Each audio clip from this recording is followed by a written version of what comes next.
திருவள்ளுவரின் வழியில் வாழ்ந்து வாழ்வின் உன்னத நிலையினை அடைய திருக்குறளோடு நாம் என்னும் இந்த நிகழ்விலே இணைந்திருக்கின்ற உங்கள் அனைவருக்கும் முதற்கண் வணக்கம்.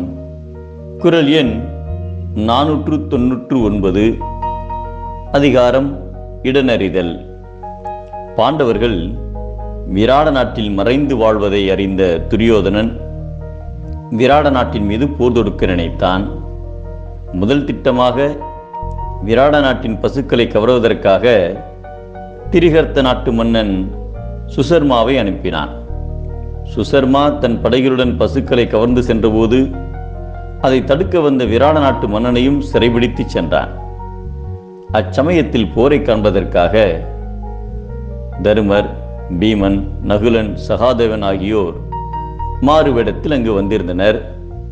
உடனே பீமன் சுசர்மாவின் தேரை உடைத்து விராட மன்னனை விடுவித்து அழைத்து வந்தான்.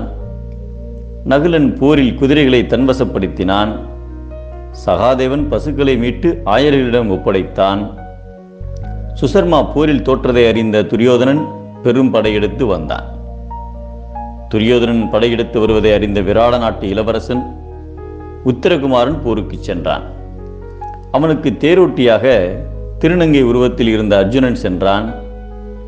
துரியோதனனின் படைபலத்தை பார்த்து பயந்து ஓட நினைத்த இளவரசனை அர்ஜுனன் தேரில் கட்டி தன்னுடைய ஆயுதங்களை மறைத்து வைத்திருந்த இடத்துக்கு சென்று வில்லை எடுத்தான்.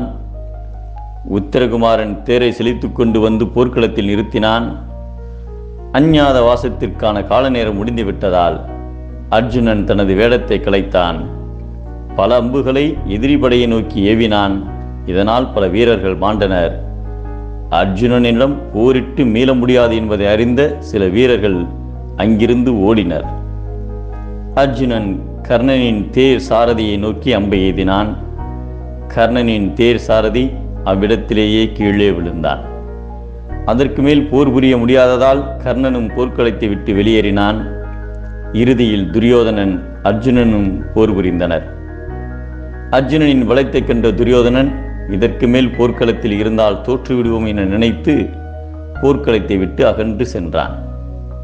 அரணின் வலிமையும் ஆற்றலும் இல்லாத அரசராயினும் அவர் வாழ்கின்ற இடத்திற்கே சென்று அரசை தாக்குவது கடினம் என்பதை சிறை நலனும் சீரும் இளரெனினும் மாந்தர் உரை நிலத்தோடு ஒட்டல் அரிது என்கிறார் நம் தெய்வப்புலவர் திருவள்ளுவர். அரணும் அறிவில்லாத மன்னன் தாக்கு பிடிப்பார். ஆற்றல் கொண்ட மன்னன் மக்களை தாங்கி பிடிப்பார். மீண்டும் அனைவருக்கும் நன்றி, வணக்கம்.